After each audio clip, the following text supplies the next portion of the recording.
السلام علیکم ناظرین، پروگرام ہے یو آسکڈ فار اٹ اور آپ کی خدمت میں ولنگ ویز فیس بک پیج پہ ہم حاضر ہیں۔ خواتین و حضرات، آپ جانتے ہیں کہ آپ کے لیے یہ پروگرام ہر جمعے کو ہم لے کے آتے ہیں اور ولنگ ویز کی تقریباً ساری ٹیم ہمارے سی ای او کی لیڈرشپ میں کم و بیش، سب تو نہیں مگر چیدہ افراد آپ کے سامنے حاضر ہوتے ہیں۔ سب سے پہلے تعارف کراتا چلوں، سی ای او ولنگ ویز ڈاکٹر صداقت علی ایڈکشن اسپیشلسٹ ہیں، ہمارے ساتھ ہوتے ہیں اور لانگ سٹینڈنگ تجربہ رکھتے ہیں، اوور 40 ایئرس ایڈکشن سے جڑی ہوئی تمام باتیں۔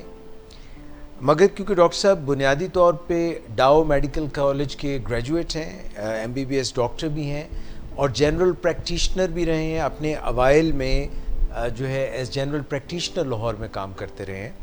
So with that added advantage and experience, he then specialized in the field of addiction and then اس سے جڑی ہوئی جو بھی نفسیاتی بیماریاں ہیں ان کو بھی ساتھ لے کر چلتے رہے، اور یہ شب و روز 40 سال سے ڈاکٹر صاحب کا کرینہ طریقہ ہے۔ ڈاکٹر صاحب welcome to the show. Thank you. آج ہمارے ساتھ ہمارے کافی ٹیم ممبرز موجود ہیں۔ ادھر ہمارے ساتھ عامر ہاشم ہے، سائیکالوجسٹ۔ آج ہم نے خاص طور پہ دعوت دی ہے ڈاکٹر نوید شہزاد کو، جو کنسلٹنٹ ڈائبٹالوجسٹ ہیں۔ ڈاکٹر صاحب ویلکم ٹو دا شو۔ اور ندیم نور صاحب ہمارے ساتھ ہیں، سینئر کاؤنسلر ہیں ولنگ ویز میں، گزشتہ 20 سال سے ہمارے ساتھ ہیں۔ Thank you sir for coming. اور مس شمائلہ بطول ہمارے ساتھ ہیں، اسسٹنٹ ڈائریکٹر، اور ادھر مس رمشا خان، اور ہماری نئی جوائن کرنے والی مس آمنہ، نام ہے آپ کا؟ انم، مس انم ہیں جو کہ نیوٹریشنسٹ ہیں اور ایم فل کر رہی ہیں نیوٹریشن میں۔ آپ کو بھی ہم خوش آمدید کہتے ہیں۔ ڈاکٹر صاحب اتنے سارے لوگوں کو میں نے اس لیے آج دعوت دی کہ ہم جس موضوع پہ بات کرنا چاہ رہے ہیں اس کا تعلق دائمی، موروثی اور دیر تک آگے بڑھتی رہنے والی بیماریوں سے ہے، جس میں کہ جن کو آپ پرائمری کرونک پروگریسو ایسی ڈیزیزز کہتے ہیں، جن میں کہ جیسے ڈائبٹیز، کیونکہ ہمارا ساتھ میں ڈائبٹیز کا بھی سیٹ اپ ہے، تو ڈائبٹیز بھی، شوگر بھی ایسی بیماری ہے، اس کے بعد اور بھی ایسی بیماری ہیں، جوڑوں کے درد کی بیماری ہے، آرتھرائٹس، یا پھر آپ کہہ سکتے ہیں کہ hyper tension, essential hyper tension ہے۔ سر، نشے کی بیماری جو ہے، کیا وہ بھی ان بیماریوں سے میل کھاتی ہے، اسی زمرے میں آتی ہے؟ بالکل آتی ہے۔ نشے کی بیماری، جسے ایڈکشن یا الکوہلزم کے نام سے لوگ پہچانتے ہیں، بالکل 100% اس کرائیٹیرین پہ پورا اترتی ہے، اور 1956 میں یونائٹڈ نیشنز نے اسے باقاعدہ ایک پرائمری کرونک پروگریسو النس کا نام دیا۔ یہ اپنی نیچر میں bio psycho social and spiritual ہے، یعنی بایولوجی جو ہے، یعنی انسان کا جسم اس سے متاثر ہوتا ہے تو یہ بیماری شروع ہوتی ہے۔ یہ بیماری صرف نشہ شروع کرنے سے نہیں ہوتی، بلکہ نشہ شروع کرنے کے بعد جب جسم میں ایک تبدیلی آتی ہے، جو نشے کے نظام سے نپٹنے کا معاملہ ہے، جب اس کے اندر کوئی گڑبڑ ہوتی ہے تو پھر یہ بیماری کا آغاز ہوتا ہے۔ اور ڈائبٹیز میں بھی ایسے ہی ہوتا ہے کہ جیسے کاربوہائیڈریٹس یا نشستہ جو ہماری غذا کا اہم حصہ ہے، جب اس کے نظام میں کوئی کمزوری آتی ہے یا بریک ڈاؤن آتا ہے تو پھر ہم کہتے ہیں کہ ڈائبٹیز ہو گئی ہے۔ یا دل کی بیماری ہے تو اس میں بھی کولیسٹرول اور اس طرح کی چیزیں جب اپنا صحیح طریقے سے جسم اپنا یہ نظام نہیں چلا سکتا، کولیسٹرول یا چکنائی سے ریلیٹڈ نظام نہیں چلا سکتا، تو خون کی نالیوں کے اندر جو انسائیڈ کوئی تبدیلیاں آتی ہیں جس سے کہ خون کی راہ میں رکاوٹ پیدا ہوتی ہے، جی، تو بلڈ پریشر اور دل کی بیماریاں اس کے بعد سامنے آتی ہیں۔ پھر جوڑوں کی درد ہے یا استھما ہے، ایون کینسر۔ آپ سمجھیں کہ یہ جسم کا ایک نظام ہے جس میں جب کمزوری پیدا ہوتی ہے تو کینسر ہوتا ہے۔ یوں سمجھیں کہ جسم میں ہر روز جو کچھ کینسر سیلز پیدا ہوتے ہیں، جسم کے اندر ایک نظام ہے کہ ان کینسر سیلز کو ریموو کرنا، جھاڑو پھیرنا، اور ہر روز ایک خاص تعداد میں ہمارے جسم میں کینسر سیلز پیدا ہوتے ہیں، اور ہمارا جسم جھاڑو پھیر کے ان کو صاف کر دیتا ہے اور ہم صحت مند زندگی گزارتے ہیں. لیکن اگر اس نظام میں کوئی خرابی پیدا ہو جائے تو پھر کینسر سیلز جمع ہونے شروع ہو جاتے ہیں اور پھر آگے کینسر کا شاخسانہ نظر آتا ہے. تو پھر جو بائیپولر ڈس آرڈر ہے وہ بھی ایک پرائمری کرونک النس ہے. ڈیمنشیا ایک پرائمری کرونک النس ہے. اس کے علاوہ اسکیزوفرینیا یعنی دماغی توازن کی جو خرابی ہے تو یہ بھی پرائمری کرونک النس ہے. اور سب سے بڑی بات یہ ہے کہ جو ایجنگ ہے اگر تو ایجنگ بھی ایک آپ پرائمری کرونک النس کے طور پر لے سکتے ہیں کیونکہ اس میں بھی معاملہ جو ہے ایک ہی طرح سے آگے بڑھتا ہے کہ آپ کی جینز افیکٹ کرتی ہیں کیونکہ تمام پرائمری کرونک النسز میں جینز کا ایک کردار ہوتا ہے پس پردہ. لیکن آپ بے بس نہیں ہیں, آپ جینز کو بیٹ کر سکتے ہیں. لیکن یہ جو جتنی بھی پرائمری کرونک النسز ہیں ان کو پرائمری اس لیے کہا جاتا ہے کہ اس سے پہلے چونکہ کوئی بیماری نہیں ہوتی, جیسے پرائمری ایجوکیشن سے پہلے کوئی ایجوکیشن نہیں ہوتی, تو جو از خود ایک فنومینا شروع ہوتا ہے اس کو پرائمری کہتے ہیں. پھر اس وجہ سے جو دیگر چیزیں پیدا ہوتی ہیں یا بیماریاں پیدا ہوتی ہیں تو ان کو سیکنڈری ڈیزیزز کہا جاتا ہے, سیکنڈری النسز کہا جاتا ہے. جیسے ڈائبٹیز ہوئی ہے اور اس کے نتیجے میں آنکھوں کی بصارت متاثر ہو گئی ہے یا کڈنیز پہ اثر ہو گیا ہے تو اس کو پھر ہم کہیں گے سیکنڈری ٹو دا ڈائبٹیز. تو ڈائبٹیز ہو یا دل کی بیماری ہو یہ پرائمری بھی ہو سکتی ہے. دل کی بیماری پرائمری النس بھی ہو سکتی ہے اور پھر یہ سیکنڈری ٹو ڈائبٹیز بھی ہو سکتی ہے. لیکن جب کوئی بیماری سیکنڈری ہوتی ہے تو اس کی پرائمری بیماری کا علاج کرنا مسٹ ہوتا ہے. اس طرح ایڈکشن ہے, الکوہلزم ہے, یہ ایک پرائمری النس ہے. لیکن الکوہلزم سے پھر کوئی 300 بیماریاں پیدا ہوتی ہیں جو کہ سیکنڈری ٹو الکوہلزم ہے. لیکن جب تک پھر شراب نہیں چھوڑیں گے تو ان بیماریوں کو کچھ نہیں ہو سکتا. اسی طرح جیسے ڈائبٹیز ہے اور اس کی وجہ سے جو سیکنڈری النسز ہوتی ہیں, جب تک ڈائبٹیز کا علاج نہیں ہوگا تو تب تک جو ہے دوسری سیکنڈری بیماریوں کا علاج بھی نہیں ہوگا.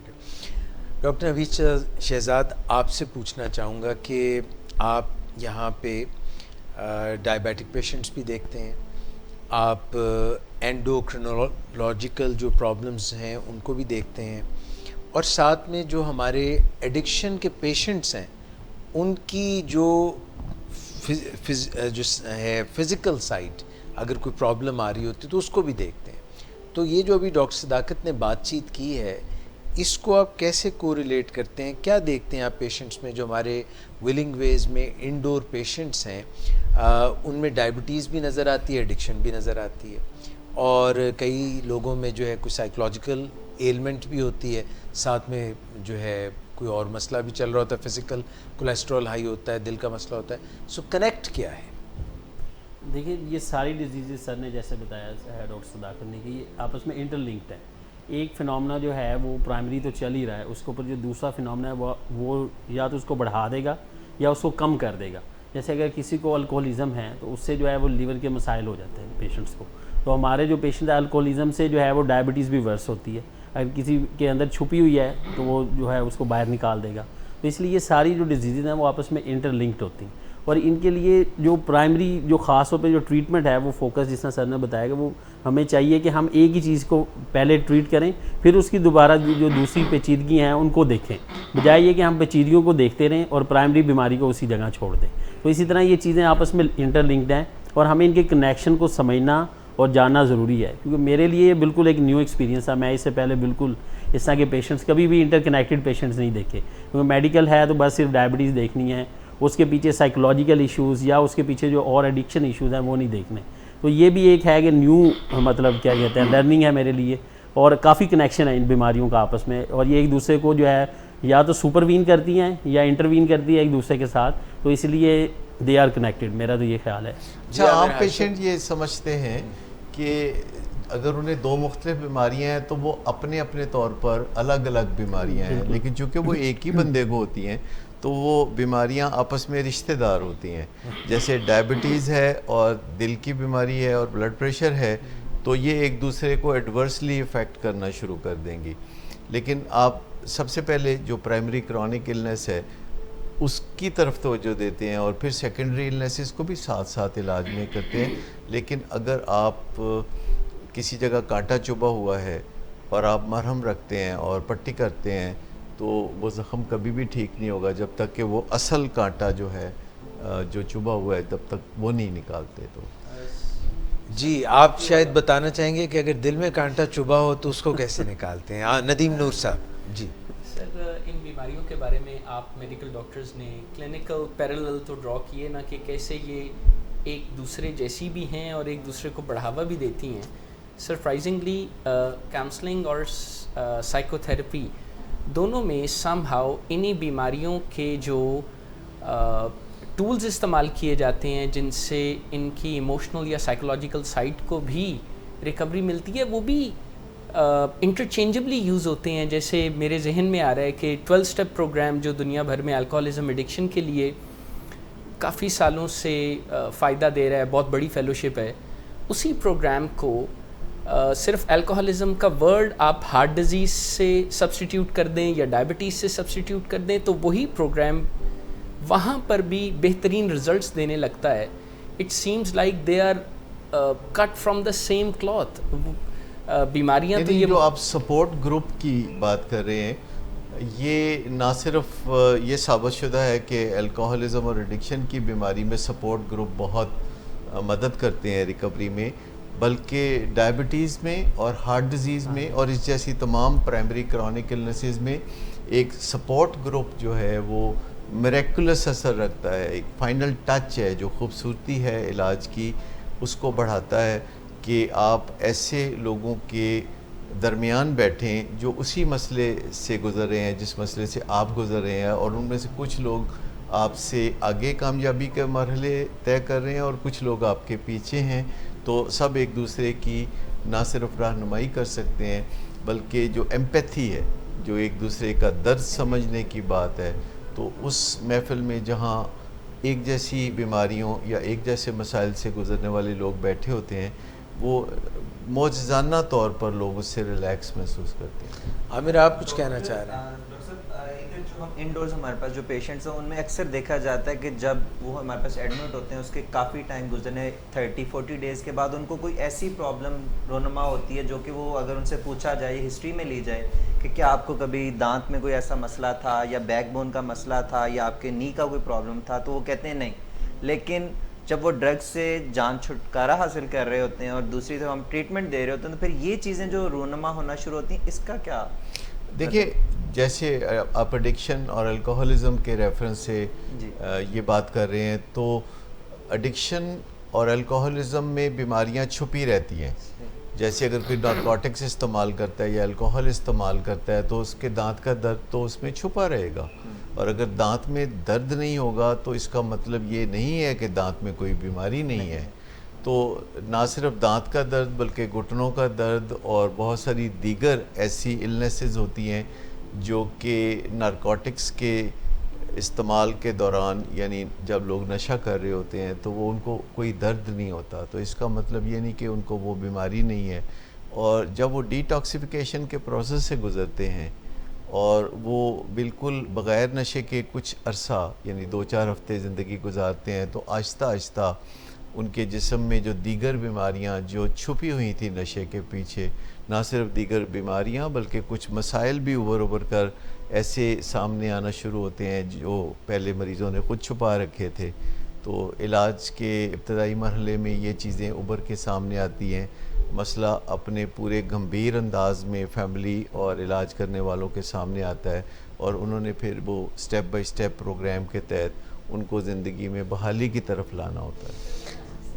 آپ کا سوال بالکل اور آپ کا بھی بالکل سوال دونوں جو ہیں ان کو ہم کیٹر کریں گے. حضرات نے بات کر لی ہے، خواتین کو موقع دیں گے، مگر یہ میں بتاتا چلوں کہ ڈاکٹر صداقت ایکسپلین کر رہے تھے کہ جب کوئی نشہ یوز کرتا ہے، جو عامر نے سوال کیا، جب کوئی نشہ یوز کرتا ہے تو بیماریاں چھپ جاتی ہیں، دانت کا درد بھی چھپ جاتا ہے، جیسے کوئی شراب استعمال کر رہا ہو یا کوئی اور جو ایڈکشن میں ہو, مجھے ایسے لگا جس طرح وہ شراب پیتا ہے تو جو کیڑا دانت میں چھپا ہوا تھا وہ بھی ٹون پڑا رہتا ہے, اور وہ جب اس کی یہاں پہ ڈی ٹاکس ہوتا ہے تو پھر وہ ابھر کے سامنے آتا ہے. مزید اس کے بارے میں بات کریں گے کہ کس طرح سے دائمی موروثی بیماریاں بڑھتی چلی جاتی ہیں اور ان کا کیا کنیکٹ ہے نشے کی بیماری کے ساتھ, رائٹ آفٹر دا بریک.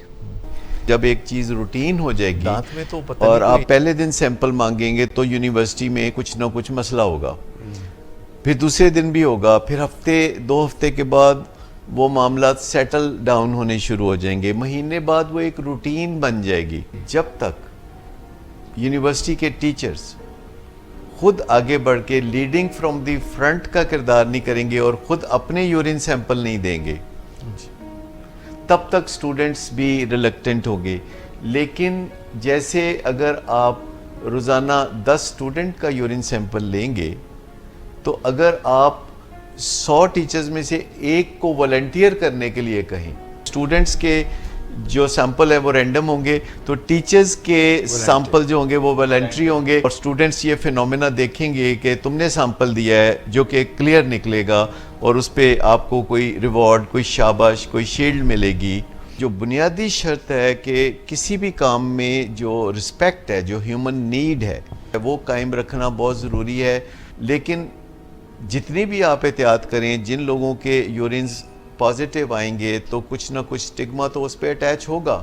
پھر جو کرتا ہے سو بھرتا ہے. ان کو یورین چیک کرنے کے بعد اگر اس میں ڈرگ پائی جاتی ہے تو کوئی پینلائز نہیں کیا جا رہا, کوئی سزا نہیں دی جا رہی, انہیں مدد فراہم کی جا رہی ہے اور عزت سے فراہم کی جا رہی ہے, اور ان کے لیے بہت آسانیاں فراہم کی جا رہی ہیں کہ وہ آسانی سے اپنی زندگی کو ڈرگ سے پاک کر لیں. ملٹی فیسٹڈ اپروچ ہوگی جس کے اندر ناپ تول کا نظام ساتھ ساتھ چلتا رہے اور آپ کو ایگزیکٹلی اعداد و شمار میں پتہ ہو کہ آپ اس وقت کہاں کھڑے ہیں اور آپ کس جانب بڑھیں گے. یہ ذہن میں خیال ضرور ہو سکتا ہے یونیورسٹی انتظامیہ کہ ہمارے اسٹوڈنٹس کا نمبر کم ہو جائے گا, لیکن جو پروگرام ہم دے رہے ہیں وہ فوائد سے بھرپور ہے. جب ایک چیز ویلکم بیک ناظرین. جی مس شمائلہ, آپ کچھ پوچھنا چاہ رہی ہیں؟ سر میرا سوال یہ ہے کہ جیسے پرائمری کرونک النیسز کے حوالے سے بات ہو رہی ہے جو کہ ٹپیکلی جسمانی بیماریاں ہیں, ان بیماریوں میں نفسیاتی لیول پر کیا اثر ہوتا ہے اس کا, یا یہ جو بیہیورل پرابلمز بھی ہم دیکھتے ہیں یہاں پر پیشنٹس کے ساتھ ہوتی ہیں, ان کا انفلوئنس کتنا, یا ان کے اندر کوئی بہتری لا کر بیماریوں میں بہتری, یا ان کی کوئی ہیلپ ہو سکتی ہے, یا اس پہ کوئی اثر آ سکتا ہے کہ اگر ہم نفسیاتی لیول پر ایجوکیٹ کرنا شروع کریں, سائیکولوجیکل لیول پر ہیلپ دیں, تو کیا اس پہ کوئی بیماری کی اس کو ہیلپ مل سکتی ہے اس کو یا نہیں؟ دیکھیے, جنہیں ہم پرائمری کرونک پروگریسو النیسز کہتے ہیں, یہ ساری کی ساری بیماریاں actually bio psycho social and spiritual illnesses بھی ہیں. یہ انہی کو ڈسکرائب کرنے کا ایک دوسرا طریقہ ہے. تو جب ہم بایو سائیکو کہتے ہیں, جیسے کسی کو ڈائبٹیز ہوئی ہے تو یہ اس کی بیالوجی میں آغاز ہوا اس بیماری کا, اور جس دن ڈاکٹر نے اس کو بتایا کہ آپ کو ڈائبٹیز ہو گئی ہے تو اس کو نفسیاتی طور پر اس کا اثر ہوگا اور وہ بے چین ہوگا, وہ انسیکیور ہوگا, وہ ڈپریشن میں بھی جا سکتا ہے. اسے لگے گا کہ اب میں پہلے جیسا نہیں رہا, حالانکہ جسم میں ایک چھوٹا سا حصہ اگر صحیح کام نہیں کر رہا تو اس سے کوئی بہت زیادہ فرق نہیں پڑنا چاہیے, لیکن لگتا یہ ہے کہ اب وہ بات نہیں رہی اور ایک انسیکیورٹی سی پیدا ہو جاتی ہے اور انسان وائنڈ اپ کرنا شروع کر دیتا ہے. بعض اوقات اپنے مستقبل کے منصوبوں کو لمٹ کرنا شروع کر دیتا ہے, ریٹائرمنٹ کا سوچنے لگتا ہے اور سمجھتا ہے کہ اب ہم بونس پہ جی رہے ہیں. یہ سب ڈپریسو ٹاک آپ اکثر لوگوں سے سنتے ہیں. تو یہ جو bio psycho social and spiritual disorder ہے, اس کے 2 حصے بڑے اہم ہیں جو کہ میں آپ کے سوال کی توسط سے ان کا جواب دوں گا. ایک تو ٹینشن جو ہوتی ہے, جو بے چینی ہوتی ہے, جو فکر مندی ہوتی ہے یا جو سٹریس ہوتی ہے, اور دوسرا اس کا اسپرچول پارٹ ہے جسے آئسولیشن کہا جا سکتا ہے, کہ آپ کنیکٹڈ نہیں رہتے دوسرے انسانوں سے اور خدا سے. آپ کو یوں لگتا ہے کہ میں اس مصیبت کا سامنا نہیں کر سکوں گا, بعض اوقات ایسا لگتا ہے, بعض اوقات لگتا ہے کہ دوسرے انسان بھی میری صحیح طرح مدد نہیں کر سکیں گے. اور پھر ایک وقت آتا ہے بیماری کی شدت میں کہ انسان سمجھتا ہے کہ میرا کوئی نہیں ہے، کوئی اللہ بھی میری مدد نہیں کر سکتا، یہاں تک مایوسی بعض اوقات ہو جاتی ہے. تو علاج میں ہمیں ان پہلوؤں پہ بھی توجہ دینے کی ضرورت ہوتی ہے کہ اس کا جو فیتھ ہے اس کو ریسٹور کیا جائے خدا پہ، جو کائنات کو سنبھالنے والی ہستی ہے اس پر، اور دوسرے انسانوں پر جس میں اس کے معالج اور اہل خانہ بھی شامل ہے، اور خود اپنی ذات پر کہ وہ خود اپنے لیے کافی کچھ کر سکتا ہے. جو آپ نے بات کی جو سٹریس کی، تو ہمارے دماغ میں سسٹم ہے جسے ہم آٹونومک نروس سسٹم کہتے ہیں، اور اس کے دو حصے ہیں، سمپیتھیٹک اور پیرا سمپیتھیٹک. اور سمپیتھیٹک سسٹم یہ ہے کہ ہمیں سٹریس ہوگی جب ہمیں کوئی افتاد آن پڑے گی. جنگل کے زمانے میں انسان جب درندوں کا سامنا ہوتا تھا تو جب کبھی کوئی درندہ سامنے آتا تھا تو اس کا فائٹ اور فلائٹ رسپانس ایکٹیو ہو جاتا تھا، جس کے نتیجے میں یا وہ جانور سے لڑتا تھا یا بھاگ چلا جاتا تھا. تو یہ جو سمپیتھیٹک سسٹم ہے، پھر اس کے مقابلے میں ایک پیرا سمپیتھیٹک سسٹم ہے جو ریسٹور کرتا ہے دوبارہ سکون کو. تو کچھ کیمیکلز ایسے ہیں جو سمپیتھیٹک سسٹم کی وجہ سے ایکٹیویٹ ہوتے ہیں جیسے ایڈرینلین، اور کچھ ایسے پھر کیمیکلز ہیں جو پیرا سمپیتھیٹک سسٹم کے ایکٹیویٹ ہونے سے ہوتے ہیں، جس سے دوبارہ سکون کی راہ ہموار ہوتی ہے. تو آپ یوں سمجھے کہ جتنے بھی پرائمری کرونک پروگریسو ڈس آرڈرز ہیں، اس میں سمپیتھیٹک سسٹم ایکٹیو ہوتا ہے، فکر مندی جو بڑھتی ہے. تو ہمیں اس بارے میں اسٹریس مینجمنٹ کے بارے میں بہت زیادہ فوکس کرنے کی ضرورت ہوتی ہے. لیکن زیادہ تر لوگ، یعنی ایون ڈاکٹرز بھی یہ سمجھتے ہیں کہ مریضوں کی سب سے زیادہ مدد جو ہے الٹیمیٹلی اس طرح ہوگی کہ کوئی اچھی پل ان کو مل جائے، اچھی کوئی دوائی مل جائے، بہت اچھی کوئی ایسی دوائی ہو جو معجزہ کر دے. یا زیادہ تر یوں سوچتے ہیں کہ کوئی سرجیکل انٹرونشن ہوگی کہ جس سے کہ کوئی کیور ملے گا. لیکن سائنس میں جو اب تک ریسرچ ہوئی اس سے پتہ چلتا ہے کہ جو لائف سٹائل میں چینجز آئیں گی، انٹینسو چینجز جو لائف سٹائل میں آئیں گی، جن کا تعلق فزیکل ایکٹیویٹی سے ہے یا جن کا تعلق ڈائٹ سے ہے بہت زیادہ، خاص طور پر جسے ہم بہت اگنور کرتے ہیں. حالانکہ پرانا سوال مریضوں کا ڈاکٹر سے یہی ہوا کرتا تھا کہ ڈاکٹر صاحب کھانا کی ہے. تو وہ تو شاید چسکولے پن کی وجہ سے پوچھتے تھے کہ کھانا کی ہے، کہ ڈاکٹر کہے گا کہ حلوہ کھاؤ، تم یہ کھاؤ، کوئی اس طرح کی توقع کے ساتھ وہ بات کرتے تھے، کوئی جلیبیاں والے تو پوچھو. تو اصل بات اس میں یہ ہے کہ جو ایکسرسائز ہے یعنی فزیکل ایکٹیویٹی ہے، جو ہفتے میں آپ کو 7 دن کرنے کی ضرورت ہے، کم از کم 3 سے 5 گھنٹے.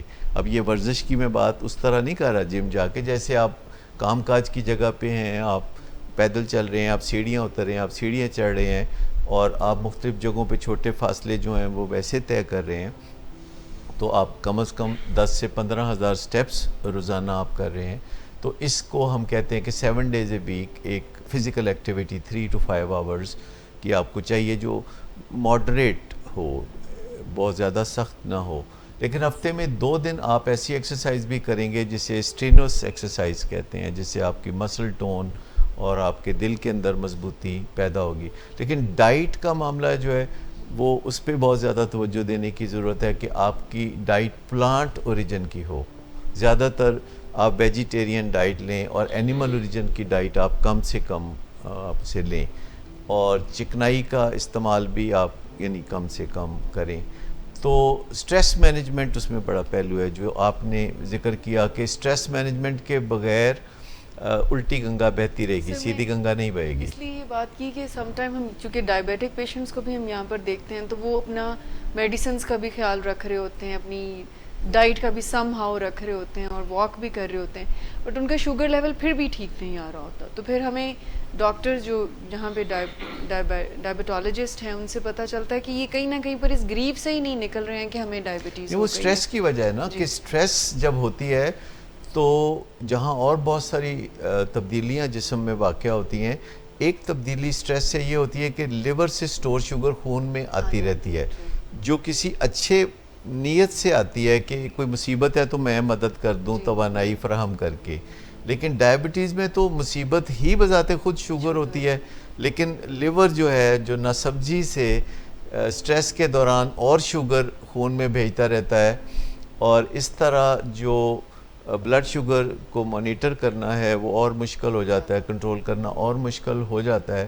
تو سٹریس کو مینیج کرنا بہت ضروری ہے اس معاملے میں، اور سٹریس کو مینیج کرنے سے ہمیں بلڈ شوگر کنٹرول کرنے میں الٹیمیٹلی مدد ملے گی. ورنہ بہت سے لوگ بتاتے ہیں کہ انہوں نے 2 بجے شوگر چیک کی جو 150 تھی اور پھر کچھ نہیں کھایا، اور 4 بجے چیک کی تو وہ 200 تھی. تو انہیں یہ بات سمجھ میں نہیں آتی، وہ سنجیدگی سے نہیں سمجھ پاتے کہ شوگر اگر ہم باہر سے نہیں بھی لیں گے تو ہمارے لیور میں کوئی 0.25 kg شوگر موجود ہوتی ہے جو سٹریس کی وجہ سے ہمارے خون میں آتی رہتی ہے. تو سٹریس کو مینیج کرنا بہت لازم ہے.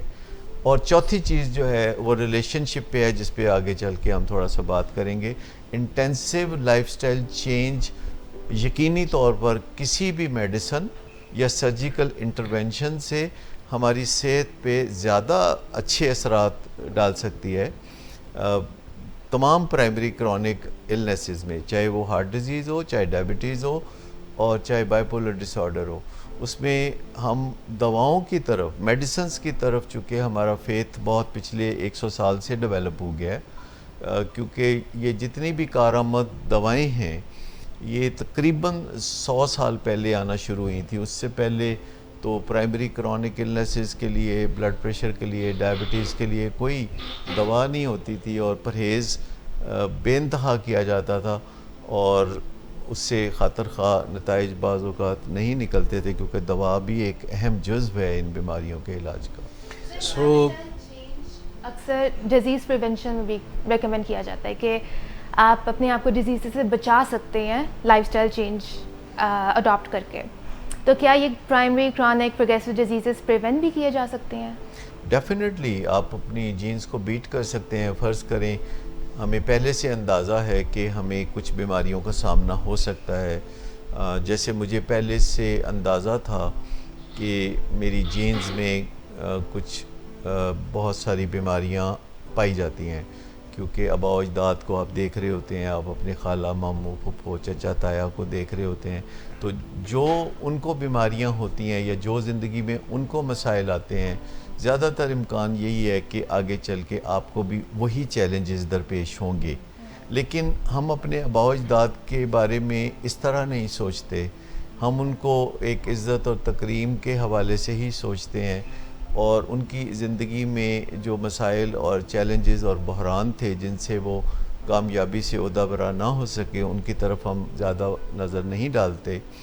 لیکن مجھے بالکل اندازہ تھا تقریباً آج سے بہت سال پہلے، میڈیکل کالج کے زمانے میں ہی مجھے اندازہ ہو گیا تھا کہ میری جینز اچھی نہیں ہیں، کیونکہ ہمارے خاندان میں ڈائبٹیز، دل کی بیماری، بائیپولر ڈس آرڈر، سوسائڈز بہت تھیں، ایڈکشن، الکوہلزم، واٹ ناٹ.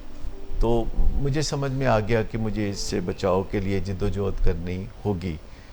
اور مجھے ویسے صرف یہ پتہ نہیں تھا کہ اس کے اتنے مفید نتائج بھی نکل سکتے ہیں. میں سمجھتا تھا کہ جدوجہد کریں گے تو بھی مشکل ہو جائے گا، لیکن عملی طور پر جوں میں سنجیدگی سے جسمانی صحت کے جو اصول ہیں، حفظان صحت کے جو اصول ہیں، ان پہ کاربند ہوا تو نتائج توقع سے بہت زیادہ آئے. اور پچھلے کچھ 10 سال پہلے میں نے سوچا کہ ذہنی صحت پہ بھی فوکس کرنا چاہیے، کیونکہ یہ اور بھی ہمارے لیے مشکل ہوتا ہے خود سے سوچنا کہ ہمارے ذہنی صحت کے بھی کچھ مسائل ہو سکتے ہیں. تو میں نے 10 سال پہلے یہ فرض کر لیا کہ مجھے اپنی ذہنی صحت پر بھی توجہ دینے کی ضرورت ہے. اور میں جب بھی کسی سے ذکر کرتا تھا تو وہ کہتے تھے خیر ہے کہ کیا؟ میں نے کہا ابھی تو کچھ نہیں ہوا لیکن کچھ ہو سکتا ہے. اور میرا ویسے خیال اس وقت تھا کہ مجھے ذہنی صحت کے کوئی مسائل درپیش نہیں ہیں. یہ مجھے فرض کرنے کے بعد اگلے 2-3 سال میں پتہ چلا کہ ایکچولی مجھے ذہنی صحت کے کچھ مسائل درپیش تھے، جن پہ میں نے پھر کام کرنا شروع کیا اور بہت کارآمد نتائج نکلے. میں یہ ایک بات شیئر کرنا چاہوں گا سب کے ساتھ کہ جسمانی صحت کے لیے بھی جب آپ کوئی قدم اٹھاتے ہیں یا ذہنی صحت کو بہتر بنانے کی جب آپ کوئی کوششیں کرتے ہیں تو نتائج بہت آپ کی توقع سے اچھے نکلتے ہیں.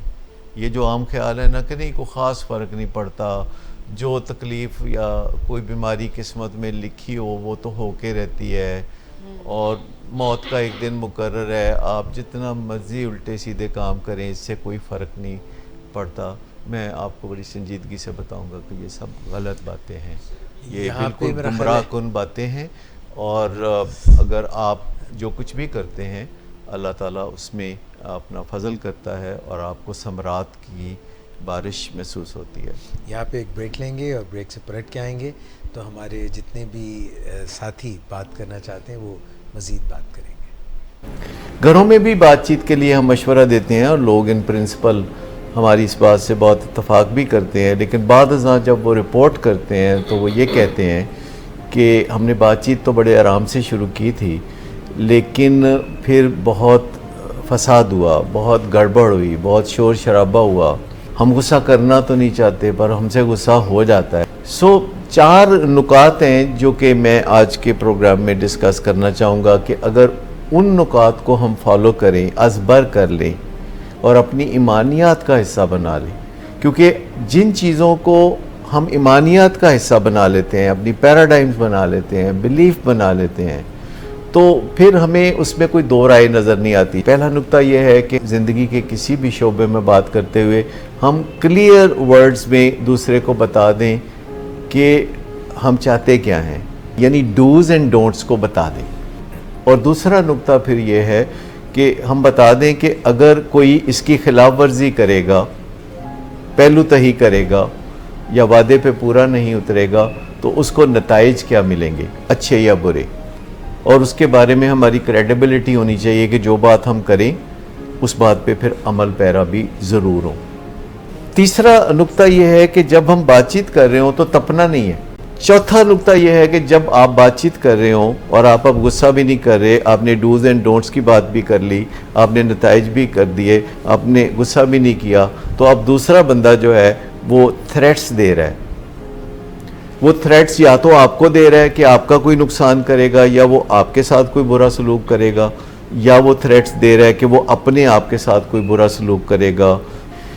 جو دھمکیاں اس طرح کی ہوتی ہیں جس میں کوئی اپنا نقصان کرنا چاہتا ہے تو ان کو ہم ویٹو تھریٹس کہتے ہیں, اور اگر وہ کہتا ہے کہ میں آپ کا کوئی نقصان کر دوں گا تو اس طرح کی کوئی دھمکیاں جب دیتا ہے تو ان کو کیٹو تھریٹس کہتے ہیں. تو یہ 4 نقطے ہیں جن پہ ہم نے بات کرنی ہے. اپنا دفاع نہ کرنا کمزوری کی علامت نہیں ہے. جی ویلکم بیک ناظرین, اور بریک پہ جانے سے بالکل پہلے میں معذرت, ندیم نور صاحب کچھ بات کرنا چاہ رہے تھے, پلیز گو ہیڈ. سر ابھی لائف سٹائل چینجز جو ضروری ہوتی ہیں اور اس کے مقابلے میں عام طور پر دوائیوں پر اکتفا یا انحصار یا انہیں ہی میجیکل سلور بلٹ سمجھنا یا میریکلس ان سے توقع لگانا کہ جیسے دوائیاں ہی صرف مسئلے کو حل کریں گی, اور جو باقی ہولسٹک پروگرام یعنی ایک مکمل پروگرام ان میٹابولک ڈس آرڈرز کے لیے ریکوری کے لیے چاہیے ہوتا ہے.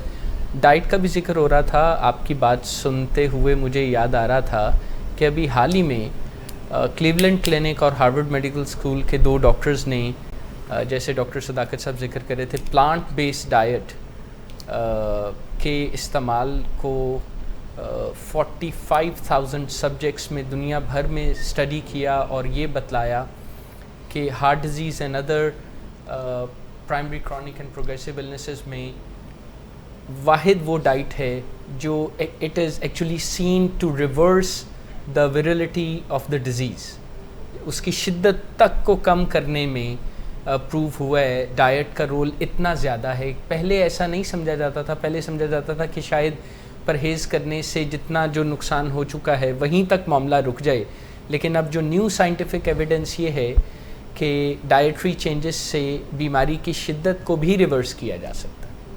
اس کے لیے لٹرلی جو لفظ استعمال کیا جاتا ہے وہ ہے کہ آپ انڈو کر سکتے ہیں, انڈو دی ڈس آرڈر, کہ آپ ڈس آرڈر کو دوبارہ آرڈر کی طرف لا سکتے ہیں.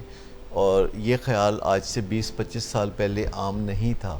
اور عام طور پر سمجھا جاتا تھا کہ once a diabetic always a diabetic.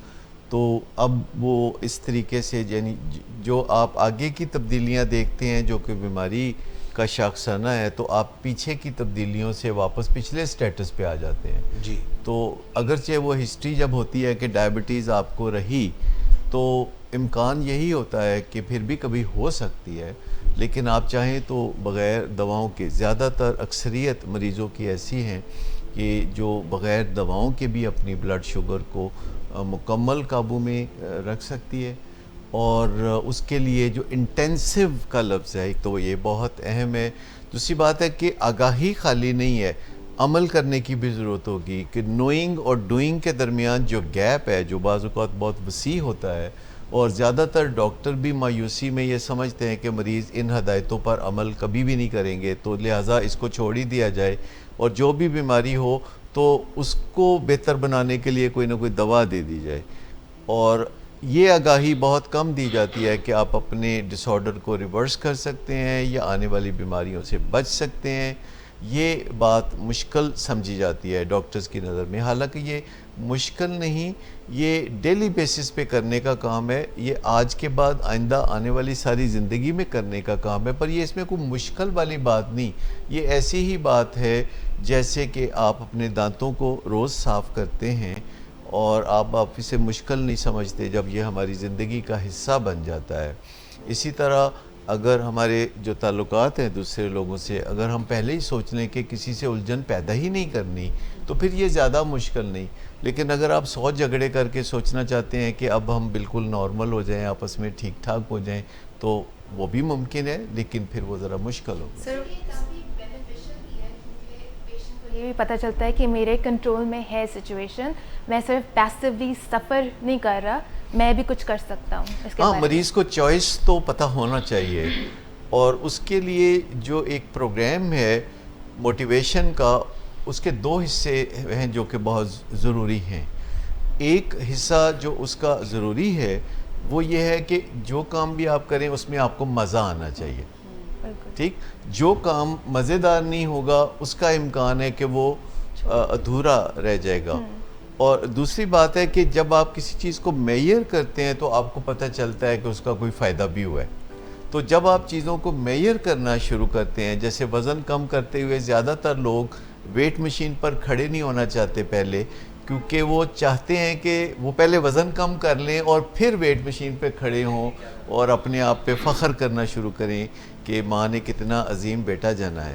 لیکن وزن کم کرنے کے لیے ایک سمپل وائٹل بیہیویئر یہ ہے کہ آپ روزانہ اپنا وزن کریں. حالانکہ روزانہ وہ کم ہونے والا نہیں ہے، لیکن روزانہ وزن کرنے سے آپ کو دھیان رہے گا کہ آپ نے اپنا وزن کم کرنا ہے. تو جو میئرمنٹ ہے، جیسے لیبارٹری فائنڈنگز ہیں، اور لیبارٹری فائنڈنگز جو ہوتی ہیں ان کے بارے میں یہ ہے کہ یہ میتھمیٹکس ہے.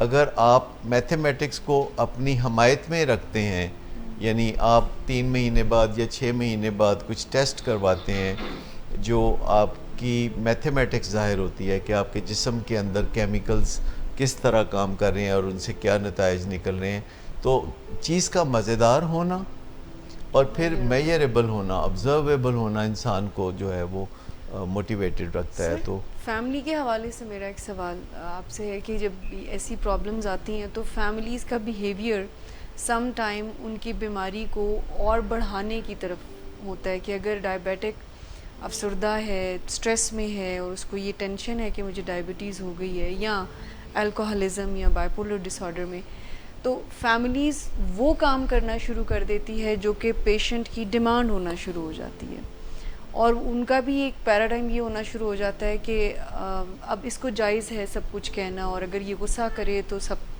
اس کے تابع رہیں. اس میں آپ کیا گائیڈ کریں گے؟ فیملیز کا بیہیویئر کیسا ہونا چاہیے ایسی بیماریوں میں؟ دیکھیے، فیملیز نے چونکہ پہلے سے سیکھا نہیں ہوتا کہ گھر میں کوئی ڈائبیٹک ہو یا ایڈکٹ ہو، الکوہلک ہو یا دل کا مریض ہو تو اس سچویشن کو کیسے کوپ کرنا ہے، یا گھر میں کسی کو کینسر ہو جاتا ہے تو قیامت برپا ہو جاتی ہے. اور یہ باتیں چونکہ بدشگونی سمجھی جاتی ہے کہ پہلے سے کوئی سیکھے، اور ہم ازیوم کر لیتے ہیں کہ ہمارے گھر کا ہر فرد جو ہے ہمیشہ صحت یاب رہے گا اور ان کو کوئی بیماری نہیں ہوگی. اور یکدم پھر جب ایسا ہو جاتا ہے تو ہم ڈینائل میں چلے جاتے ہیں. ہم کہتے ہیں ہمارے ساتھ ایسا کیوں ہوا, اور ہم اس سے کوپ کرنے کے لیے کچھ چونکہ ہنرمندی بھی نہیں رکھتے. تو اب آج کی زندگی میں پہلے سے لوگوں کو یہ چند باتیں سیکھنے کا موقع مل سکتا ہے کہ اگر فیملی میں کوئی ڈائبیٹک ہے تو کیا کرنا چاہیے, یا فیملی میں کسی کو دل کی بیماری یا کینسر کا عارضہ ہوا ہے تو فیملی ممبر کا رول کیا ہے.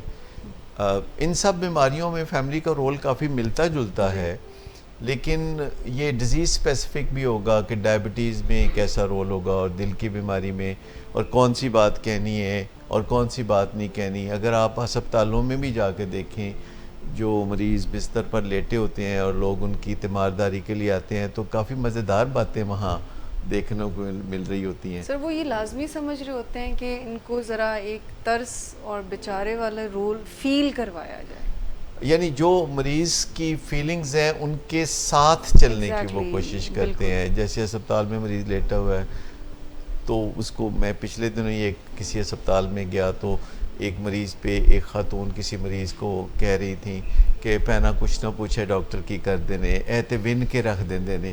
مطلب وہ بتا رہی تھی کہ تم آ گئی ہو ہسپتال میں, اب تمہاری خیر نہیں, اور یہ تیمارداری ہو رہی تھی. اور دوسری طرف جو پرہیز کا معاملہ ہے تو یاد رکھیے کہ جو بھی ڈاکٹر کہتا ہے کہ آپ نے یہ پرہیز کرنا ہے, آپ کے اہل خانہ اس سے الٹ کرنے میں آپ کی ہمدردی سمجھتے ہیں. وہ بالکل کہہ رہے ہوتے ہیں کوئی نہیں کھا لو, ڈاکٹر تو کہتے ہی ہوتے ہیں تم کھا لو, اللہ خیر کرے گا, اللہ دے حوالے ہیں. اس میں وہ لکھتا ہے there is no off day in diabetes and make your family realize you are diabetic. یعنی کہ آپ نے فیملی کو بھی بتانا ہے, یہ نہیں کہ اس کی فیملی تو کہہ رہی ہوتی ہے کہ تم اپنے آپ کو ڈائبیٹک نہیں سمجھنا. بالکل یہ پوائنٹ میں چاہ رہی تھی کہ اس کو جو ٹیبلٹس مل چکی ہیں, جو انسولین مل چکی ہے, اس کا کام ہے. اب تمہارا کوئی کام نہیں, کہتے دل پہ نہیں لگانا, سر وہ ان کی گولیاں کر لیں. ابھی آپ نے کچھ دیر پہلے ایک مایوس ڈاکٹر کا ذکر بھی کیا کہ پے در پے مرضی کے رزلٹس نہ ملنے پر ڈاکٹر حضرات بھی کئی دفعہ مایوس ہو جاتے ہیں اور مریضوں کی اچھی خدمت کرنے کے بجائے مان لیتے ہیں کہ نہیں انہوں نے تو ٹھیک ہی نہیں ہونا. اسی طرح آپ نے یہ نادان فیملی کا بھی ذکر آپ کر رہے ہیں. لیکن میں بتاؤں کہ ڈاکٹر نہ صرف بڑی مایوسی کا مظاہرہ کرتے ہیں بلکہ اس کے ساتھ ساتھ ڈاکٹر معصوم بھی بہت ہوتے ہیں. وہ مریضوں کے پیچھے چلنا شروع کر دیتے ہیں, اور ہونا تو یہ چاہیے کہ ڈاکٹرز کو بیماریوں کے معاملے میں مریضوں کے ساتھ بات چیت کرتے ہوئے لیڈرشپ کا رول لینے کی ضرورت ہوتی ہے. لیکن زیادہ تر ڈاکٹر اپنی کسی انسیکیورٹی کی وجہ سے یا نا تجربہ کاری کی وجہ سے, وہ مریض جو دوائی کہتا ہے کہ مجھے اس طرح کی دوائی لکھ دے تو وہ اس طرح کی دوائی لکھ دیتے ہیں. اگر مریض کہتا ہے کہ یہ دوائی بند کر دے یا انسولین میں نے نہیں لگانی تو وہ کہتے ہیں کہ چلو اسے بند کر دیتے ہیں. سائیکیٹری میں بھی پیشنٹ مینیپولیٹ کر لیتے ہیں, ڈاکٹر کہتے ہیں یہ والی جو دوائی ہے یہ نہ مجھے دیں, اور ڈاکٹرز کر بھی رہے اور ڈاکٹر ایسی باتیں کر رہے ہوتے ہیں جو ایکچولی مریض سننا چاہتا ہے لیکن وہ اس کے بھلے کی نہیں ہوتی. جیسے کہ تمہیں بس بہت ہی معمولی ڈائبٹیز ہے, it is only touch of diabetes, اور تم نے بس تھوڑا بہت ہی احتیاط کرنی ہے. وہ کہتے ہیں جی ڈاکٹر صاحب میں شوگر کوئی 130 پہ رکھ لوں تو ٹھیک ہے. ڈاکٹر کہتا ہے کہ ہاں ٹھیک ہے. کہتا ہے اگر میں 150 پہ رکھ لوں, کہتا ہے وہ بھی ٹھیک ہے. کہتا ہے اگر میں 200 پہ رکھ لوں, کہتا ہے تمہاری شوگر ہے جہاں مرضی رکھ لو, کوئی مسئلہ نہیں. تو بات سمپل سی ہوتی ہے کہ جو پیرامیٹرز ہیں جو موجود ہیں کہ آپ نے اپنی بلڈ شوگر کو 126 سے نیچے رکھنا ہے اور 76 سے اوپر رکھنا ہے.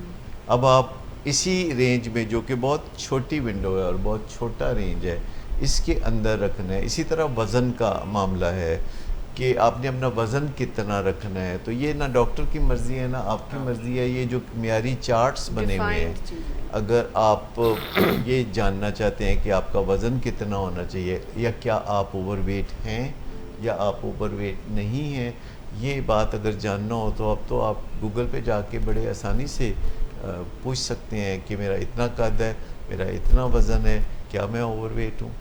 سر کیا یہ ممکن نہیں ہے کہ جیسے ڈائبیٹک پیشنٹ کے لیے آپ نے کہا کہ 76 سے 126 کے درمیان رکھ لے, بلڈ شوگر فاسٹنگ ایسی رکھ لے, اب اگر جا کے وہ دیکھ لے کہ میرا اتنا قد ہے تو میں اتنا وزن رکھ لوں, یا قد بڑھا لے, ہاں, یا باڈی میس انڈیکس کے جو چارٹس ہیں ان کو فالو کر لے, تو اگر سر کوئی یہ جاننا چاہے کہ میں ایک چرس کا سگریٹ پی لوں تو میرا اتنا قد ہے اور اتنا ہے، اور ایک پیگ میں پی لوں شراب کا تو وہ چل جائے گا، اس کتنی دیر تک چلے گا؟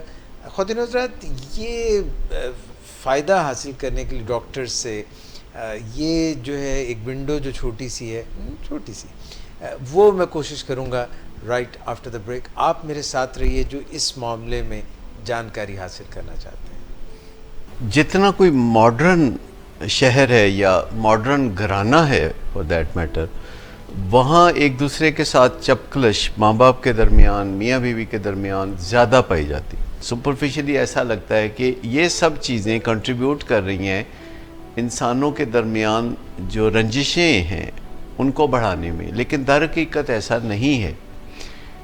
بات اصل میں یہ ہے کہ ہم نے جہاں زندگی کے بہت سارے شعبوں میں ترقی کی ہے، وہاں تبادلہ خیالات کے شعبے میں ترقی نہیں کی. مذاکرات جو گھروں میں بھی والدین اور اولاد کے درمیان ہوتے ہیں، ان کو بائی پاس کر کے لوگ دھمکیوں سے کام چلانا چاہتے ہیں.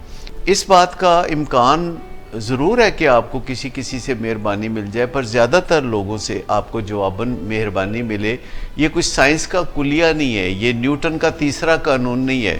والدین اور اولاد کے درمیان جو سب سے بڑا کانفلکٹ ہے وہ تعلیم و تربیت کا ملا جلا سا مسئلہ ہے. کچھ عرصہ پہلے تک تو یہ زیادہ تر ماں باپ کو جو تکلیف پہنچتی تھی وہ بیٹوں کی طرف سے پہنچتی تھی، اور اب یہ نیا فینومینا ہے کہ پچھلے کوئی 10 سال سے کثرت سے والدین ہم سے رابطہ کرنے لگے ہیں کہ ان کی بیٹیاں جو یونیورسٹی میں پڑھتی ہیں وہ خاندان کی ویلیوز کو پامال کرنا چاہتی ہیں. ٹریننگز ہیں وہ بہت ضروری ہو گئی ہیں، کیونکہ پہلے جو پیرنٹنگ تھی وہ ہم اپنے ماں باپ کو دیکھ کے سیکھتے تھے، اپنے رشتہ داروں کو دیکھ کے سیکھتے تھے.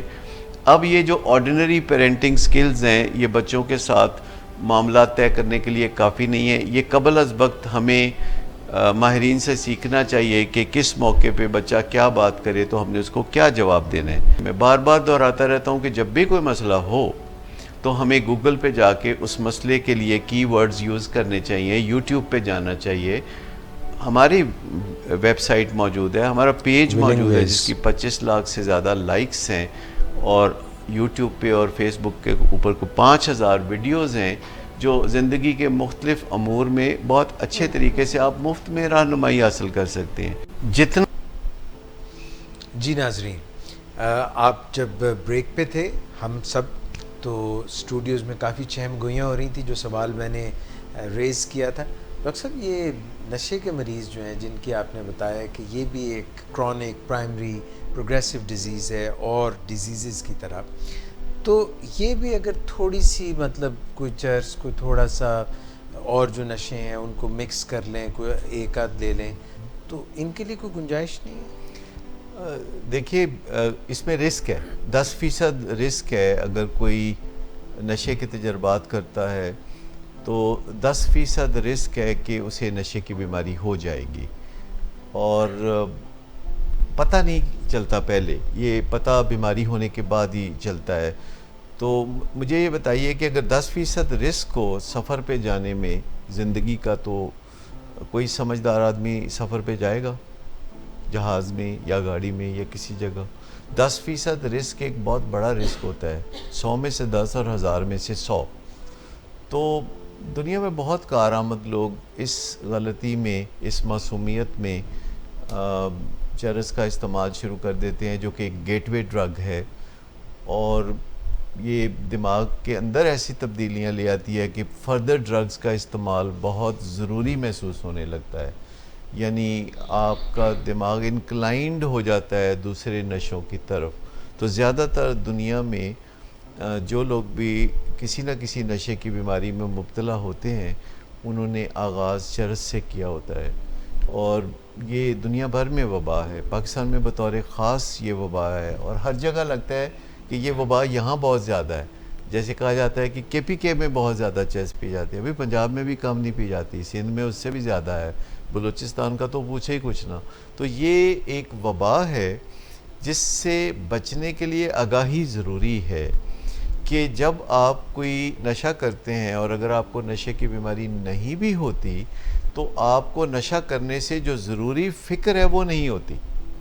اچھا، جو ضروری فکر ہے وہ بہت ضروری ہے، کیونکہ دنیا میں دو ہی قسم کے لوگ بہت زیادہ مسائل کا شکار ہوتے ہیں. ایک وہ جو بالکل فکر نہیں کرتے اور ایک وہ جو بہت زیادہ فکر کرتے ہیں. فکر کی ایک درمیانی حیثیت ہے جسے ہم ضروری فکر کہتے ہیں. اسٹریس بھی کہہ سکتے ہیں اس کو؟ نہیں، یہ آپ یوں سمجھیں کہ جو ہماری ول پاور ہے اس کو مضبوط کرنے کے لیے، جیسے ہم نے کوئی کام کرنا ہے، کوئی بل پے کرنا ہے یا کوئی امتحان کی تیاری کرنی ہے، تو اس کے لیے کچھ ضروری فکر ہمیں مدد کرتی ہے. جیسے کہ صبح ہم نے ورک پلیس پہ جانا ہوتا ہے تو ایک ضروری فکر ہوتی ہے جو کہ ہمیں تیار ہونے پہ آمادہ کرتی ہے. لیکن اگر ہمارے رات کے کیے ہوئے نشے کا اثر صبح باقی ہو تو آپ دیکھیے ایسے تمام لوگ ورک پلیس پہ ٹھیک وقت پہ نہیں پہنچتے. اور جب فکر حد سے بڑھ جاتی ہے تب بھی لوگ نشے استعمال کرنے کی طرف ان کا رجحان ہوتا ہے. اور جو لوگ کچھ بھی نہیں کر رہے ہوتے اور بور ہو رہے ہوتے ہیں کیونکہ ان کو کچھ شاید کرنے کی ضرورت نہیں ہوتی، ان کے پاس انہیریٹنس میں بہت کچھ ہوتا ہے، جیسے فیوڈل لارڈز ہیں یا کوئی اور لوگ ہیں، تو نہ ان کو کوئی مسئلہ ہوتا ہے، ہر کوئی ان کے حکم پہ چل رہا ہوتا ہے، اور اس وجہ سے وہ بہت بور ہو رہے ہوتے ہیں اور وہ اپنی بوریت دور کرنے کے لیے نشہ پانی شروع کر دیتے ہیں، چرس یا شراب. اور دوسری طرف جو معاشرے میں بہت زیادہ اچیورز ہیں کسی بھی شعبے میں، آپ دیکھتے ہیں کہ ان کو بہت زیادہ سٹریس ہوتی ہے، ان کو بہت زیادہ ٹینشن ہوتی ہے، فکر ہوتی ہے، اور اس کو کم کرنے کے لیے کوئی نہ کوئی انہیں یہ راہ دکھا دیتا ہے کہ آپ شام کو شراب پئیں گے یا چرس پئیں گے تو آپ کو ٹینشن نہیں ہوگی. تو یہ ٹریپس ہیں، ان ٹریپس سے ہم سب کو بچنے کی ضرورت ہے، کیونکہ ہمارے پاس سٹریس مینیج کرنے کے اتنے آسان طریقے اب دنیا میں موجود ہیں کہ ہم اپنی زندگی کو تھوڑی سی کوشش سے اور ارادے سے مزیدار بنا سکتے ہیں، اور اپنے نظریات پہ کچھ کام کرتے ہوئے، اور جیسے ہم نے فزیکل ایکٹیویٹی کی بات کی اور ڈائٹ پہ توجہ دینا اور تعلقات کو صحیح رکھنا، تعلقات کو اہم سمجھنا، ان سب چیزوں پہ اگر ہم عمل کرتے ہیں تو خوشی ایک بنیادی کیفیت کے ساتھ ہمارے وجود میں کروٹیں لیتی رہتی ہے ہر وقت. ڈاکٹر صاحب، جیسے مس شمائلہ بھی ابھی پوچھ رہی تھی، نفسیات جو ہیں، ہمارا مائنڈ جو ہے، اس میں آنے والے خیالات جو ہیں نیگیٹو ہیں یا پازیٹیو ہیں، جیسے بھی خیالات آ رہے ہیں، یا اگر جیسے آپ نے فرمایا کوئی ذہنی عارضہ ہو گیا، ڈیمنشیا ہو گیا، بھولنے ہم لگ گئے ہیں، یا بائی پولر ڈیزیز کی بات کی، یا اسکیزوفرینیا، یہ جتنی بھی دماغ والی باتیں ہیں، ان کا ہمارے جسم پر بھی کوئی اثر ہوتا ہے؟ اور جسم کی جو بیماریاں ہیں، جیسے کسی کو مثال کے طور پہ تپے دق ہو جائے یا کوئی اور ایسی بیماری ہو جائے، تو کیا اس کی جیسے لیور کی بیماری ہو جائے تو کیا اس کے دماغ پہ اثرات مرتب ہوتے ہیں؟ بالکل، بیک اینڈ فورتھ یہ دونوں چیزیں جو ہیں بہت عرصہ ہوا پہچان لی گئی ہیں کہ مائنڈ باڈی کنیکشن جس کو ہم کہتے ہیں، کہ اگر ہم بہت زیادہ سٹریس میں ہیں تو اس کے نتیجے میں کچھ جسمانی بیماریاں پیدا ہو سکتی ہیں، جیسے کہ معدے میں تیزابیت زیادہ ہو کے السر ہو سکتا ہے، اور اگر ڈائبٹیز ہو گئی ہے تو اس کے اثرات ہماری نفسیات پہ ہو سکتے ہیں. تو یہ چیزیں چونکہ انسان جو ہے وہ ناقابل تقسیم اکائی ہے، ہم اس کو اپنے میڈیکل سٹڈیز میں تقسیم کر دیتے ہیں، یہ کارڈیو واسکولر سسٹم ہے، یہ فلاں سسٹم ہے، یہ فلاں سسٹم ہے. ایکچولی وہ ناقابل تقسیم ہے، اور ہم اس کو یعنی تمام مریضوں کو ہمیں دو نظروں سے دیکھنا چاہیے. ایک یہ کہ اس کو دل کا عرضہ ہے، اور دوسرا یہ کہ بطور انسان دل بھی یہ اس کے اندر ایک دھڑکتا ہوا عضو ہے. تو ہمیں پورے انسان پر بھی توجہ دینی ہوگی اور اس کے کارڈیو واسکولر سسٹم پر بھی توجہ دینی ہوگی. ہم ایسے نہیں کر سکتے، کیونکہ اگر کوئی شخص ہارٹ اسپیشلسٹ ہے تو وہ یہ نہیں کہہ سکتا کہ میں اپنے مریض کے دل کے ادھر ادھر بالکل توجہ نہیں دوں گا. تو انسانوں کا اسپیشلسٹ ہونا بھی ہر ڈاکٹر کی ذمہ داری ہے، چاہے وہ آرتھوپیڈک اسپیشلسٹ ہو، چاہے وہ سرجن ہو. تو اس کے ساتھ ساتھ اسے انسانوں کی پہچان یا انسانوں کے ساتھ اس کا جو ربط ہے وہ بنانے کی صلاحیت بھی اس کے اندر ہونی چاہیے. اسی وجہ سے آپ دیکھتے ہیں کہ کچھ ڈاکٹر زیادہ اور کچھ کم مریضوں کو بھاتے ہیں، کیونکہ جو انسانوں کو پہچانتے ہیں اور ان کی قدر کرتے ہیں ان ڈاکٹروں کی پھر مریض بھی زیادہ قدر کرتے ہیں. ڈاکٹر صاحب امیون سسٹم کی کچھ بیماریاں ہوتی ہیں، جو ہمارا نظام ہے قوت مدافعت کا، اس کی کچھ بیماریاں ہوتی ہیں. ایڈکشن جو ہے یا یہ جو بھی کوئی شراب نوشی کر رہا ہے، ہیروئن لے رہا ہے، اب یہ جتنی بھی چیزیں ہیں یہ میڈیکل سائنسز میں بطور دوائی بھی یوز ہوتی ہیں.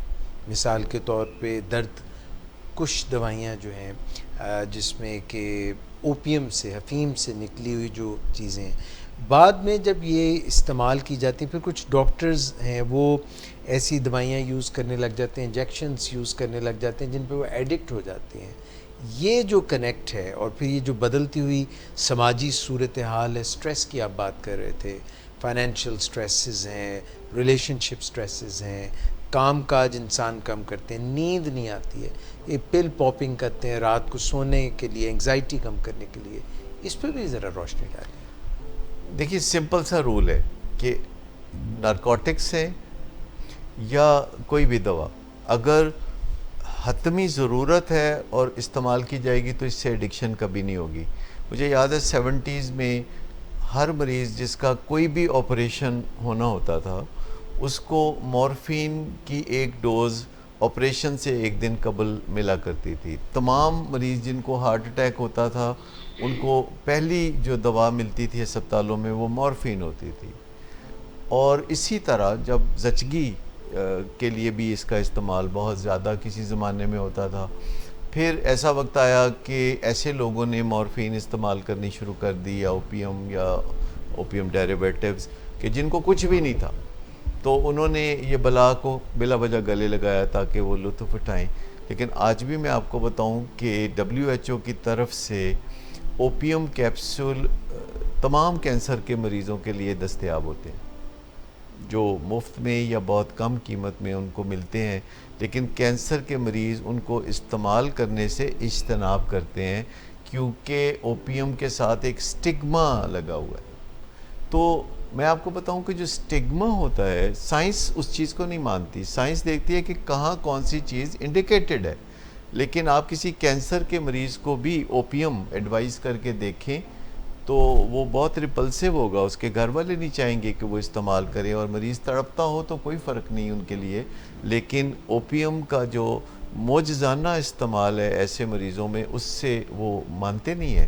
اور حالانکہ اگر کسی کینسر کے مریض کو اوپیم دی جائے یا مورفین دی جائے تو اس کو بالکل بھی ایڈکشن نہیں ہوگی. ایڈکشن تب ہوتی ہے جب کسی مریض کی درد دور ہونے کے بعد اس کا مزہ آنا شروع ہوتا ہے. تو کینسر میں جب کسی کو اوپیم دی جاتی ہے تو اس کی درد دور ہوتی ہے، اس کے اندر زندگی کی امید پیدا ہوتی ہے، لیکن اس کو مزہ نہیں آتا. یہ جو چسکا ہے نا، ایڈکشن کا تعلق اس چسکے سے ہے جو کریونگ پیدا کرتا ہے. لیکن اگر کسی کو دل کا دورہ ہے اور اس کو مورفین ملتی ہے، یا کوئی رینل پین ہے یعنی کڈنی کا درد ہے اور اس کو ملتی ہے، تو پھر اس کی ایڈکشن نہیں ہوتی. اور ہاں یہ خطرہ ضرور ہوتا ہے کہ اگر درد کم تھی اور آپ نے ٹیکہ زیادہ لگا دیا تو درد ختم ہونے کے بعد مزہ آتا رہے گا. اور اس مزے کو ختم کرنے کے لیے ابتدا میں پروایکٹیولی آپ ایسی دوائیں دے سکتے ہیں کہ مریض کو صرف درد سے نجات ملے اور اس کو مزہ نہ آئے.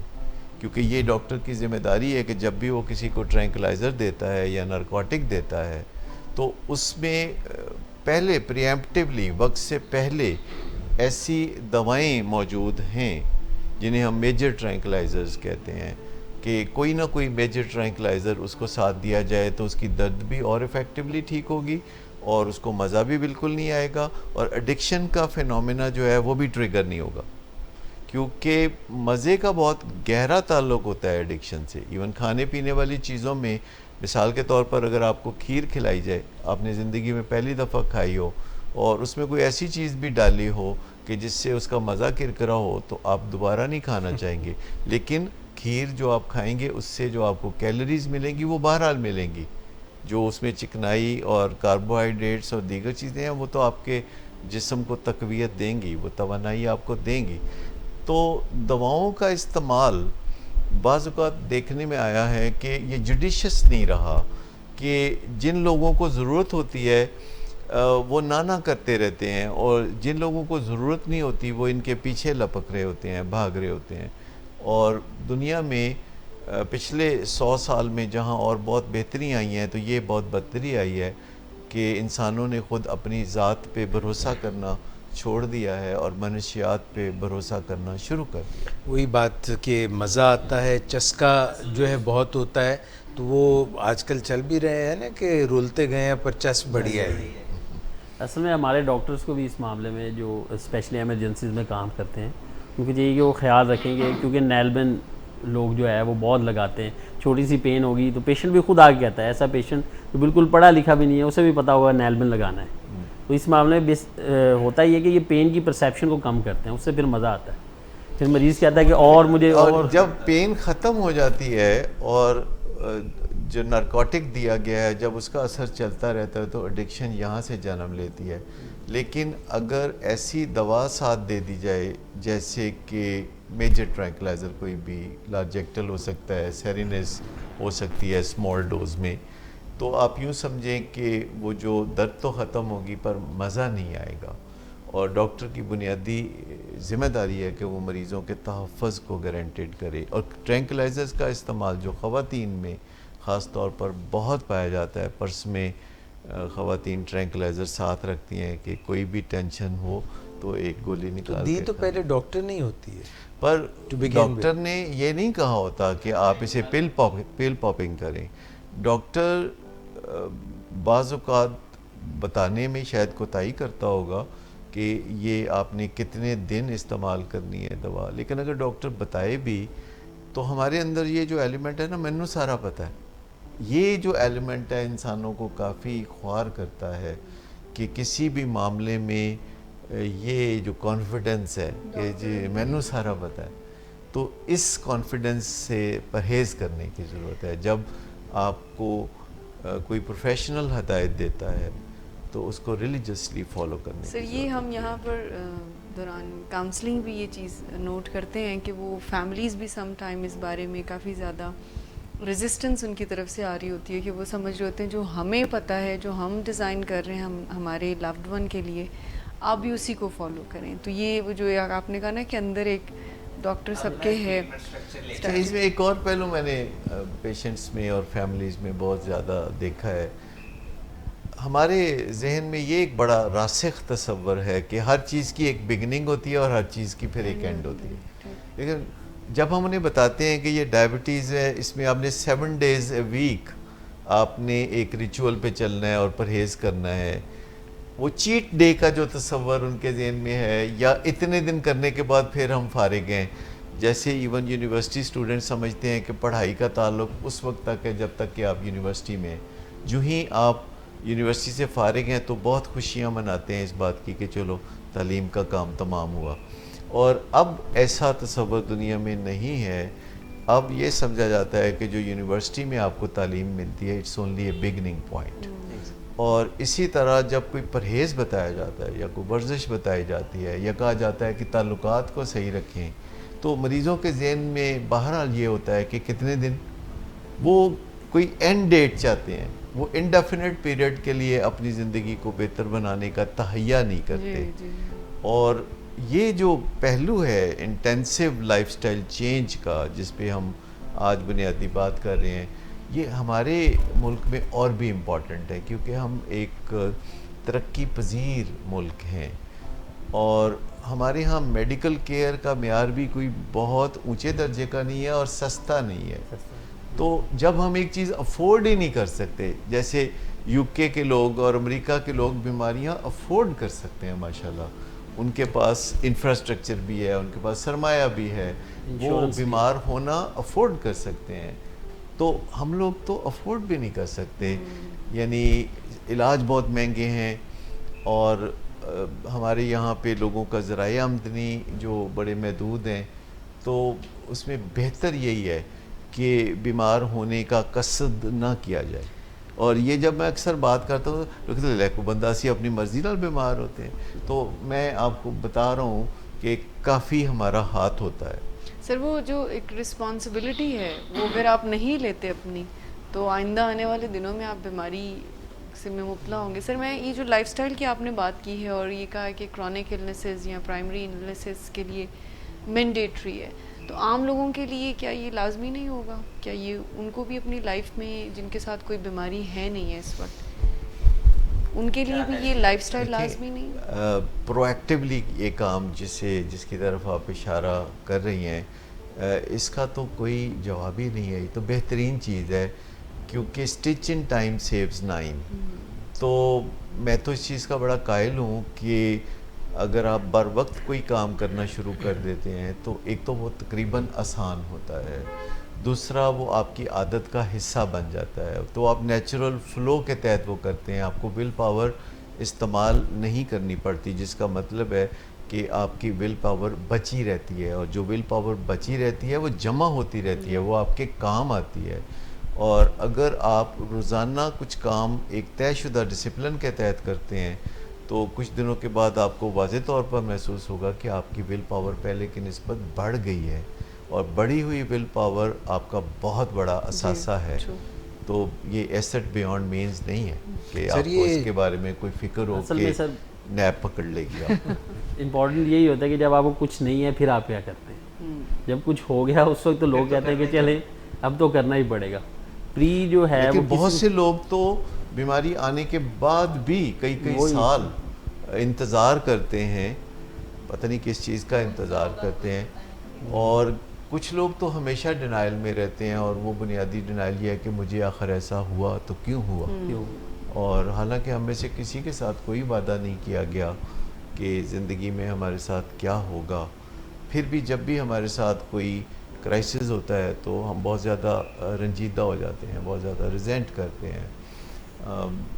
میں ایک بات اور بھی بہت دیر سے سمجھا زندگی میں, تو میں چاہتا ہوں کہ میرے سننے والے دیکھنے والے وہ جلدی سمجھ جائیں. میرا خیال عرصہ دراز تک یہ رہا کہ اگر ہم زندگی میں کوئی غلطی نہیں کریں گے تو ہمیں کوئی مسئلہ نہیں ہوگا. یعنی بچپن میں یہ تعلیم دی گئی کہ اگر ٹھیک اچھے کام کرو گے, کوئی غلطی نہیں کرو گے, کوئی کوتاہی نہیں کرو گے, تو پھر آپ کی زندگی میں کوئی مسئلہ نہیں ہوگا. تو میں آپ کو بتاؤں کہ یہ بھی درست نہیں ہے. اگر ہم کوتاہی کریں گے, غلطی کریں گے تو بہت مسئلے ہوں گے, لیکن اگر ہم کوئی غلطی نہیں بھی کریں گے, کوئی کوتاہی نہیں بھی کریں گے, تب بھی کوئی چھوٹا بڑا مسئلہ ہو سکتا ہے, اور ہمیں اس کے لیے کچھ بنیادی سا انتظام کر کے رکھنا چاہیے کہ ایسی سچویشن میں ہم کیا کریں گے. سر کریٹیوٹی کے حوالے سے کچھ ایکسپرٹس بات کرے تو انہوں نے کہا کہ ہم بلاک کر دیتے ہیں کریٹیوٹی کو بچوں کی, اگر ہم ان کو یہ سکھانا شروع کر دیں کہ غلطیاں آپ کو الاؤڈ نہیں ہیں. سو غلطیوں سے وہ کریٹیوٹی کو کنیکٹ کر رہے ہیں کہ اگر کوئی غلطی کرتا ہے تو اس سے اس کی کریٹیوٹی جو ہے وہ بہت امپروو. پر غلطی کرنا تو کوئی ایسی بڑی بات نہیں, انسان کرتا ہے, پر غلطیوں کو دہراتے رہنا یہ ایک تھوڑی انسینٹی ہے. کیونکہ ہم ایک غلطی کریں تو پھر ہمیں ہمیشہ دوبارہ غلطی کرتے ہوئے یہ دیکھ لینا چاہیے کہ نئی غلطی کریں, تاکہ ہماری جو کریٹیو صلاحیتیں ہیں وہ نئی غلطی دریافت کرنے پہ خرچوں, اور اس طرح ہم جلد بہتری کی طرف چلیں. ڈاکٹر صاحب آپ فرما رہے ہیں کہ پرائمری کرونک پروگریسو ڈیزیزز جو ہیں وہ جس طرح کی بھی ہوں, جیسے آپ نے باڈی کی بتائیں, مائنڈ کی بتائیں, اس میں لائف سٹائل چینج بہت ضروری ہے. یہ فرمائیے گا کہ کھانا پینا, سونا, جاگنا, لوگوں کے ساتھ بات چیت, دفتر میں, گھر میں, اسپاؤس کے ساتھ, بچوں کے ساتھ تعلقات, ایکسرسائز, ان کو کس طرح سے سمویا جائے کہ یہ ہماری سیکنڈ نیچر, تھیراپیوٹک نیچر بن جائے. اور یہ جو میں نشے کی بیماری کے ساتھ کنیکٹ کروں گا کہ مریض جو ہم نے مختلف نشے ذکر کیا کہ کوئی ہمارے اندر ایسے جو نشے سے مزہ آتا ہے, ایسی چیزیں ہم کھانے پینے سے لینے لگیں. کھانا پینا بھی ایسا جو ہمارے دل کی نالیوں کو تنگ نہ کرے, ایسا کوئی وتیرہ ہم اپنائیں, کوئی ریلیشن شپ میں ایسے محبت جگائیں, کوئی ایکسرسائز کریں, اس سے ہمیں مزہ آنے لگے اور وہ ہمارے لیے بہتر طرز زندگی بھی ہو. دیکھیں بنیادی چیز یہ ہے کہ کسی سٹرکچر میں جانا ہوگا. یعنی رینڈملی ہم at the spur of the moment جب چیزیں کرتے ہیں تو اس میں کوتاہیاں ہوتی ہیں. اسٹرکچر کا مطلب یہ ہے کہ ایک ایسا سانچہ سا ہو جس میں ہمیں مدد ملتی جائے، پرومپٹنگ ملتی جائے، پرومپٹنگ. جیسے آپ دیکھتے ہیں کہ کمپیوٹر کی جو ورکنگ ہے اس میں آپ دیکھتے ہیں کہ وہ پرومپٹ کرتا ہے آپ کو کہ اچھا یوں کرنا ہے کہ یوں کرنا ہے، اچھا یہ کرنا ہے کہ یہ کرنا ہے. تو اسٹرکچر کا فائدہ ہوتا ہے کہ وہ ہمیں آگے کی طرف پش کر رہا ہوتا ہے اور اس کے آبزرویبل اور میئریبل نتائج آ رہے ہوتے ہیں. تو جو اسٹرکچر ہے وہ آپ یوں سمجھ سکتے ہیں کہ کوئی بھی اپنی صحت کا معاملہ ہو یا کوئی اور معاملہ، کوئی بزنس کا معاملہ یا کسی طرح بھی، سب سے امپورٹنٹ ہے کہ ہمیں تحریک ملتی رہے، ہمیں یعنی کچھ مزے کا پہلو سامنے آتا رہے یا یہ پہلو سامنے آئے کہ نہیں کریں گے تو کوئی تکلیف ہوگی. تو موٹیویشن جو ہے وہ سب سے پہلی چیز ہے، یعنی جو ول ہے اس کو قائم رکھنا، ول کو الائیو رکھنا، یہ اب ایک سکل بھی ہے. تو ہمیں اپنی ول پہ توجہ دیتے رہنا چاہیے کہ روزانہ صبح اٹھتے ہوئے اپنی ول کا جائزہ لیں اور اس کو بڑھانے کے کچھ اقدامات کریں. دوسری بات ہے سکل، کہ کوئی کام کریں گے تو کرنا آتا ہوگا تو کریں گے نا. اگر ہمیں صحت کا خیال رکھنا آتا ہوگا تو رکھیں گے نا خیال. اگر ہمیں آگاہی نہیں ہوگی، علم ہی نہیں ہوگا تو عمل کہاں سے آئے گا. تو جو سکلز ہیں جن میں سٹریس مینجمنٹ سکل بہت اہم ہے، لیکن اگر ہم ورزش کرنا چاہتے ہیں تو یہ بھی ایک سکل ہے. ہمیں پتہ ہونا چاہیے کہ ورزش کو کیسے شروع کرتے ہیں، کیسے بڑھاتے ہیں. اندھا دھند ورزش کر کے اپنے آپ کو ڈیمیج نہ کریں اور پھر کئی دن ورزش کرنے کے قابل بندہ نہیں رہتا. تو یہ سکلز بڑی امپورٹنٹ. تیسری چیز جو سب سے زیادہ امپورٹنٹ ہے، جیسے ندیم نور نے کہا تھا کہ سپورٹ گروپ، کہ ایسے لوگوں کے اندر شامل ہو جانا کہ جن جیسے ہم بننا چاہتے ہیں، یا ایسے لوگوں کے ساتھ وقت گزارنا جن کے ایمز اینڈ آبجیکٹس ہمارے ساتھ ملتے جلتے ہوں اور ہم ایک دوسرے کو انرجی فراہم کرنے والے ہوں. تو جیسے ایکسرسائز پروگرام اگر آپ کسی دوست کے ساتھ مل کے کرتے ہیں یا میاں بیوی مل کے کرتے ہیں تو وہ تادیر ہوتے رہنے کا امکان ہوگا. تو سوشل کیپٹل، جن کے ساتھ ہم سوشلائز کرتے ہیں، اگر کوئی روزانہ ایم عالم روڈ پہ جا کے کسی نہ کسی ریسٹورنٹ میں کھانا کھانا چاہتے ہیں، تو اگر ایسے لوگوں کے ساتھ ہم قریب ہو جائیں گے تو پھر ہم روزانہ مزے کے کھانے کھائیں گے. تو سوشل کیپٹل کا انتخاب بڑا امپورٹنٹ ہے، سٹرکچر کا ایک لازمی حصہ ہے. پھر ایک گرو یا کوئی ایک مینٹور، جو کہ آپ کا ڈاکٹر بھی ہو سکتا ہے، جو آپ کو رہنمائی دے رہا ہو، گائیڈ لائن دے رہا ہو، تو وہ بہت کارآمد ہو سکتا ہے. اور پانچویں چیز اس میں ہے کہ حساب کتاب، بہی کھاتا، اپنی صحت کا بہی کھاتا، کہ آپ کا بلڈ پریشر کتنا، آپ کی شوگر کتنی، آپ کا وزن کتنا، آپ کی ہائٹ کتنی ہے. تو یہ سینکڑوں اعداد و شمار ہیں جو کہ آپ کو انکریج بھی کرتے ہیں اور آپ کو سنجیدہ بھی بناتے ہیں. صحت کے معاملے میں پچھلے مہینے کیا معاملہ تھا، پچھلے سال کیا تھا، تو ایک ریکارڈ جو ہے کمپیریٹیو اسٹڈی آپ کی اپنے ساتھ ہوتی ہے. تو آپ ایک سائنسدان بھی ہوتے ہیں اور آپ ایک گنی پگ بھی ہوتے ہیں. آپ مائکروسکوپیکلی دیکھ رہے ہوتے ہیں کہ آپ کب گڑبڑ کرتے ہیں، کھانا آپ کب جو ہے فالتو کا کھاتے ہیں. کوئی بھی شخص 24 گھنٹے نہیں کھاتا. 24 گھنٹے کھائے تو شاید پھٹ جائے ہوا میں، ریزہ ہو جائے. تو زیادہ تر لوگ جو ہیں شام کو 7 بجے سے لے کے رات 1 بجے کے درمیان یہ 6 گھنٹے یا پھر 4 گھنٹے کوئی ایسے ہوتے ہیں جس میں ان کو قدرتی کسی آفت کا سامنا ہوتا ہے کہ وہ یہ کھا لوں، میں وہ کھا لوں. تو آپ کو اپنے کیمرہ جو ہے اس پہ فوکس کرنے کی ضرورت ہے کہ یہاں کیا مسئلہ ہے، کیا میری کوئی فیلنگز کا معاملہ ہے جن کو مجھے توجہ دینے کی ضرورت ہے یا کیا. تو یہ جو حساب کتاب ہے یہ بڑا امپورٹنٹ ہے. اور چھٹی چیز یہ ہے کہ جگہوں کا استعمال، نان لیونگ چیزوں کا استعمال، گوگل کا استعمال، اور یہ جو سارے واٹس ایپ جیسے اپلیکیشن ہے، تو ایسی اپلیکیشن صحت سے متعلقہ بھی ہوتی ہیں. خالی واٹس ایپ ہی ایک اپلیکیشن نہیں ہے جس کی ہم سب دیوانے ہو جائیں تو اچھا ہے.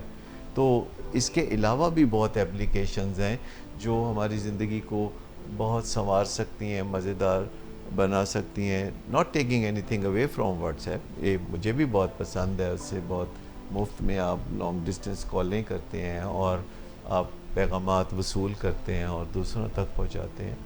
لیکن جو ایک ہولسٹک استعمال ہے جس کی طرف ندیم نور اشارہ کر رہے تھے، کہ ہولسٹک اپروچ جو ہوتی ہے وہ بہت بہتر ہوتی ہے اور وہ بہتر نتائج پیدا کرتی ہے کہ تھوڑا سا یہاں سے اور تھوڑا سا وہاں سے جب ہم کوئی چیز حاصل کرتے ہیں تو شہد کی مکھیوں کی طرح ہم ایک ایسا کارنامہ انجام دیتے ہیں کہ شہد جیسا ایک فوڈ آئٹم جو ہے انسانوں کو میسر ہوتا ہے. ڈاکٹر صاحب لاسٹ کویسچن، میرا خیال ہے شرکا بھی کہہ رہے ہوں گے سوال پہ سوال، صرف یہ میں پوچھنا چاہتا ہوں کہ کیا آپ نے تعلقات کی بات کی، میاں بیوی کے تعلقات سے کینسر ٹھیک ہو سکتا ہے، دل کا درد مرض ٹھیک ہو سکتا ہے، نشے کی بیماری ٹھیک ہو سکتی ہے، ایکسرسائز کرنے سے یہ نشے کا مرض یا دل کا مرض یا اس طرح کی چیزیں ٹھیک ہو سکتی ہیں؟ اچھا یہ کہنا تو شاید کچھ زیادہ ہو کہ ان سے ٹھیک ہو سکتا ہے، لیکن یہ کہنا کرینے کے آس ہے کہ یہ سب چیزیں کرتے ہوئے کینسر یا ڈائبٹیز یا دل کا مرض ہوگا ہی نہیں.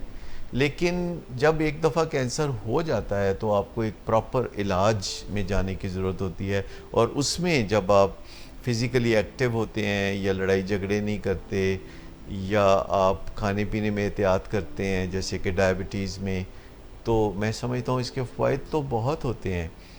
لیکن وہ ایک ہی بات ہے نا کہ ویلے دی نماز تک ویلے دیاں ٹکراں، تو جو وقت پہ چیز آپ کر لیتے ہیں وہ لمبے عرصے تک آپ کی زندگی کو سنوارے رکھتی ہے. اور زندگی اللہ کی ایک بڑی خوبصورت نعمت ہے، اور جیسا کہ اب 21ویں صدی میں ایک خوبصورت زندگی گزارنے کے لوازمات ہیں، تو اس زندگی کو یا اس کا لطف اٹھانے کے لیے اگر کچھ ہمیں احتیاطیں کرنی پڑتی ہیں جو کہ بذات خود کافی مزیدار ہیں. آپ واک کرنی شروع کریں، چند دن میں آپ کو مزہ آنا شروع ہو جائے گا. آپ تعلقات اچھے رکھیں، آپ کو چند دن میں مزہ آنا شروع ہو جائے گا. ہر وہ چیز جو آپ کی صحت کے لیے اچھی ہے وہ آپ کے لیے مزیدار بھی بن جائے گی. بہت شکریہ شرکا کا، خاص طور پہ ڈاکٹر صداقت آپ کا بھی. ناظرین مجھے امید ہے کہ آج کے پروگرام سے آپ نے یقیناً کچھ نہ کچھ کشید کیا ہوگا اور اس کو اپنی زندگی میں انکارپوریٹ بھی کریں گے. انشاءاللہ پھر حاضر ہوں گے. اپنا بہت خیال رکھیے گا. اللہ حافظ.